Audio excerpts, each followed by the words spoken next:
Well, good morning, good afternoon, no matter where you are. We are here to cover the CARES Act. I'm Jeff Snyder, your host for the next 10 to 15 minutes as we cover some CARES Act concepts. And I'm very privileged today, again, to be joined by two principals with Groom Law Group. They're an employee benefits law firm based in Washington, D.C. And joining me, of course, Kevin Walsh, David Levine. Gentlemen, thanks so much for making time out of your busy schedules to join us this morning. Jeff, thanks for having us on. I mean, with all the misinformation that's out there and all the kind of uncertainty, it's great that this week you're giving everybody an opportunity to get up to speed on the CARES Act and kind of what small businesses, big businesses, and everybody can do to maintain their benefits through this crisis. Yeah, well, it's great to have you both on. And look, before we kind of jump into what we plan to talk about, David, we got a question from one of our listeners. It's Bruce in Cincinnati. And Bruce basically says, does the CARES Act stimulus package, does that delay the implementation of the Secure Act, which we had been talking about on the podcast and the television network for so long? So what do you say to that, David? Well, first of all, Jeff, I don't even know what the Secure Act is anymore. It's out of mind, out of pocket, out of mind. But because we have a loyal listener question here, I got to answer it. And the simple answer is, the Secure Act is not delayed at this point. There's been no legislation to delay the effective dates of all the provisions. But let's be realistic at the same time. The IRS, they're working hard. They are pushing things out. So is the DOL. They have limited bandwidth. If you've heard us talk on our other podcasts with you, Jeff, you know we've talked about, well, this may or may not be the last year of the Trump administration. So regardless, there's other priorities. If any of you were a child of the 80s like me and watched The Simpsons and remember the character Monty Burns, who seemingly is too old to be alive, there's one episode where the doctors say he's alive and they show a picture of basically him being in a door and he has so many germs that nothing can get through. And that could be a challenge for our regulators at this point. They've got so many things to do, and they are really working hard. And it's not a joke about the regulators at all. It really is. Yeah. So the Secure Act's still moving. For instance, I can tell you I've had a couple conversations just this week on pooled employer plans. And a lot of these and lifetime income is something that is still top of mind. It is just in the reality of the world. The regulators have so much bandwidth, and coronavirus is number one. And DOL has other things like the fiduciary rule and e-delivery. They will get there, and they will do their best. But they're human like everyone and doing their best in this time. But no, implementation has not stopped. Yeah, I mean, David, the new fiduciary rule's got to be kind of up there as a priority. But just looking at kind of the CARES Act in terms of slowing down the implementation of the Secure Act, I think of it less as the CARES Act is slowing down implementation of kind of regulations and things that DOL is supposed to issue for Secure, and more that a lot of resources that would have gone to Secure Act regulation, guidance, implementation help is now being eaten up by responding to the coronavirus and just dealing with kind of the day-to-day reality of kind of the environment we're in. And Jeff, and Kevin, you make a good point, and you're spot on. And I also think even on people developing product, we sort of have a split world. There are some people who are eagerly driving ahead. Those are the conversations I've had. But I've also heard anecdotally about some other folks who've basically said, "Look, we've got to figure out retrenching on some other things. Let's hold on one or two initiatives." That's going to be the case. Mm-hmm. But to come back to the core question, Secure is not gone. Secure is not delayed. It's just it's just an important priority that happens to be caught up in a number of other important priorities now. Well, thanks for answering that, gentlemen. And Bruce, thanks for your question. Don't forget, listeners, you can submit a question, Jeff@BroadcastRetirementNetwork.com, and we will tackle it on the show. So, Kevin, I want to come to you, and let's talk about some core issues as it relates to CARES Act concepts. This is an ever-changing, fluid event, right? I mean, we're dealing with, and there's so much misinformation out there. What's top of mind for you today?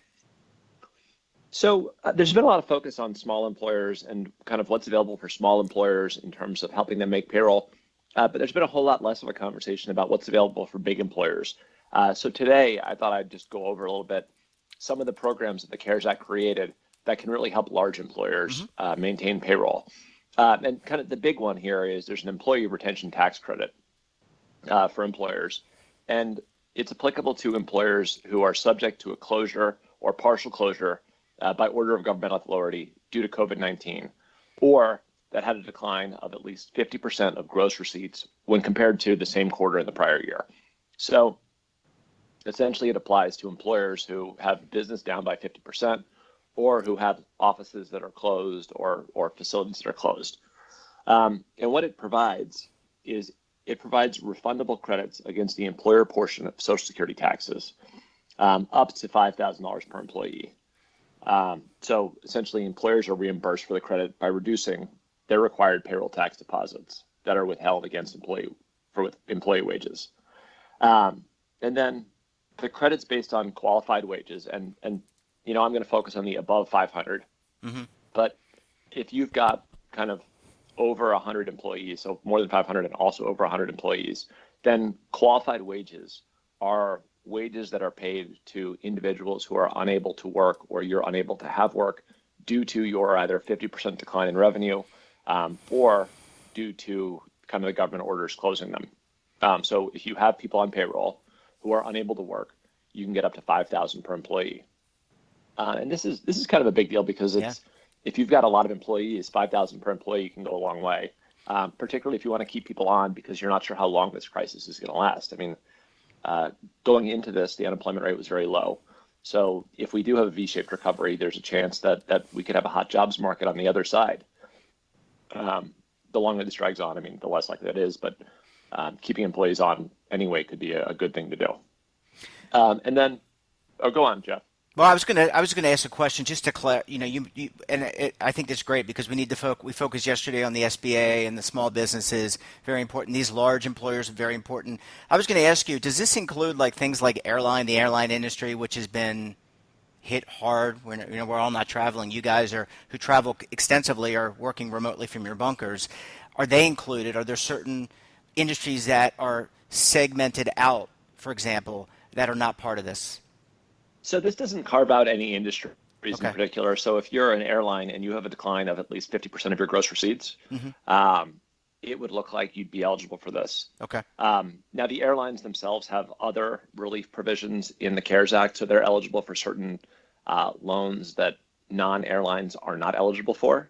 And those come with some terms and conditions about what they can do with employee retention in terms of what they can do for exec comp, routes they have to keep. But we're not going to focus too much on that. But so the language here is generally applicable, though. So without looking too closely at the kind of airline-specific loan provision, it would seem that they'd be eligible if they meet the criteria of either a closure by a government order. And right now, the airlines don't seem to have a government order telling them they can be closed, but they may have a decline of at least 50% in gross receipts. I mean, just watching Bloomberg News periodically, it seems as though the airlines have gotten the brunt of this. Absolutely. Thanks, Kevin. Sorry, I didn't mean to interrupt you in your no worries. Speaking. That was a great question.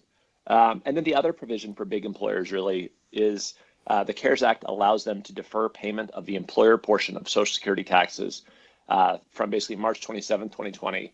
That would be due from March 27, 2020 through the end of 2020. So essentially, you can hold on to that money and pay it to the government later. And it's due in two installments, so 50% by the end of 2021 and the other 50% by the end of 2022. And this isn't the government giving people money. It's not a credit. It's not a grant. But it could help get through some liquidity issues for solvent companies where it allows them to keep some capital around. And hopefully when 2021 comes to an end or 2022 comes to an end, the economy's bounced back and those big businesses are in a position to make those payments. Well, thanks, Kevin, and David, feel free to weigh in if you want to add anything. But I'll ask. I was having to tune in every night for the president's press conference and kind of watch the questions that's being asked. And one of the questions that came up was the extension of the stimulus package. The SBA loans were so popular, I guess, that they're looking for more banks to lend, and then they're looking for maybe an extension of more dollars. The process to go about doing that, I'm assuming, and this is more of a less political and more a technical question. So to do that, you have to go to Congress. They have to appropriate the funds, and then does that have to be passed like we just passed the CARES Act? Does it have to go through that process? Yes. Yeah. Go ahead, Kevin, if you like. Yeah, it would need to. You'd have to have the House and Senate pass an identical bill and then have it be signed by the president. And Senate Republicans and the administration have asked for $250 billion more for the program. And as of this morning, it looks like Democrats are proposing that you would do 250 more, coupled with another 250 for hospitals and state and local governments. So there is some daylight between the two parties' positions. Surprise. And to Kevin, to your point, and Jeff, as you probably recall, when the CARES Act was passed, the House had to be called back to Washington because one member insisted on a recorded vote. That's a whole other thing. It takes basically one member to upset the apple cart and require us getting everybody, or at least a certain number of folks, back here to Washington to do it. So all these things could slow the process. But the one benefit is we're doing it now, right after the program launched. So if they can reach a deal relatively quickly, hopefully in the next week, and even if they have to bring people back, and I think they're trying not to for obvious health reasons, they can get things done. So I think there's some real opportunity to move the ball forward on this. Plus, we'll have to see if there's another bigger round 4, or whether this is round 4, how you define it, because there's other issues out there that people are interested in. That they're obviously, we always talk a lot about defined contribution, the defined benefit marketplace. We have basically a deferral of your 2020 minimum required contribution rules to your pension plans. But there's a lot of other stuff out there. There's interest rate funding relief that's expiring in the next couple of years that is looming as a cloud on the horizon. There's just asset return issues. And I think there is some hope, but we will have to see what happens, that there may be some more pension plan funding relief in this process as well. But the next is yet to come. And then, Jeff, just to kind of summarize your answer here, if Congress wants to do something and everybody agrees, they can get things done incredibly quickly. I mean, the talk has been that the Senate would pass it during a pro forma session tomorrow. So if everyone agrees, it's easy to do. But I can tell you from experience, particularly back during the Affordable Care Act debates in 08 and 09, that there's a whole lot of trickery. There's a whole lot of shenanigans that can be used by even a very small minority of House members and senators, or House members or senators, if they want to hold things up, or if they really want to delay or stop legislation. Can I ask one question that just popped in my mind? Not really you brought it, you stimulated a question, and that is, all of us you're using Skype, we're Zoom.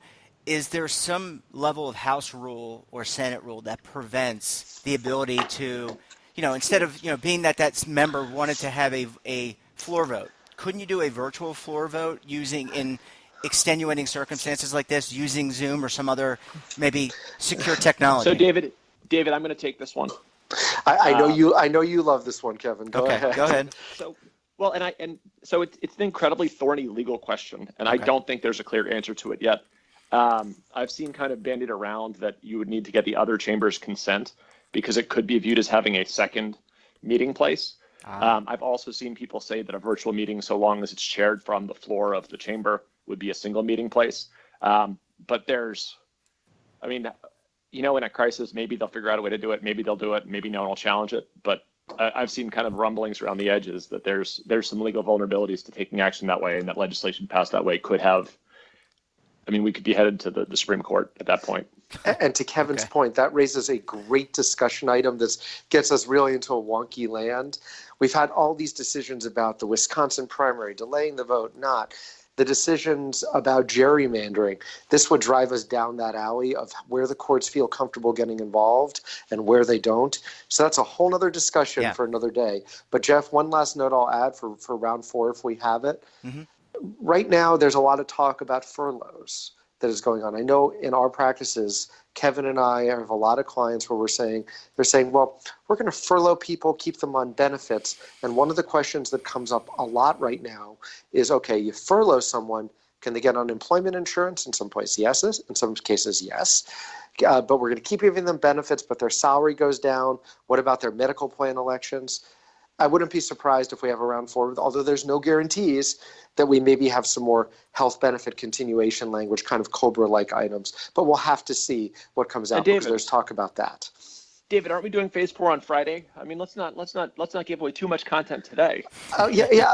I know we're doing phase 4, Kevin, but we're prognosticating, and that's what we do on these podcasts. So don't worry, I'll have something new by Friday. So we're fine. And tomorrow we can come back to the back in the weeds governance items about how you actually are running your plans, not the CARES Act provisions, but what does the coronavirus commotion on the markets mean to you? And we'll talk about that tomorrow. Yeah. Well, guys, I want to say thank you so much, and again to our listeners, you can send a question in. That's Jeff at broadcastretirementnetwork.com, and I'll raise it with our experts here, the Legal Eagles. I forgot to even say that about you guys. So, guys, thanks so much for taking your time this morning.